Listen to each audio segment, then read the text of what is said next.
நிறுத்துங்கள். இந்த செய்தி சாதாரணமாக உங்களிடம் வந்ததல்ல. இது உங்கள் வீட்டிற்கான ஒரு ஆசீர்வாதம்.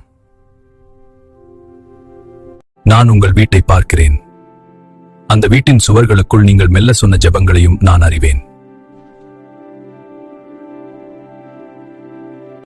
நீங்கள் சிந்திய ஒவ்வொரு கண்ணீரையும், யாரிடமும் சொல்லாமல் உங்கள் இதயத்தில் வைத்திருந்த வேதனையும் நம்பிக்கையையும் நான் கேட்டிருக்கிறேன். இன்று என் ஆசீர்வாதம் உங்கள் வீட்டிற்குள் நுழைகிறது. அமைதி அந்த வீட்டின் ஒவ்வொரு அறையையும் நிரப்புகிறது.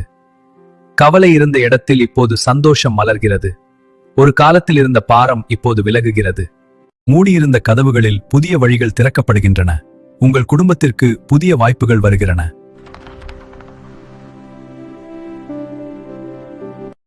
நான் உங்கள் வீட்டை பாதுகாக்கிறேன்.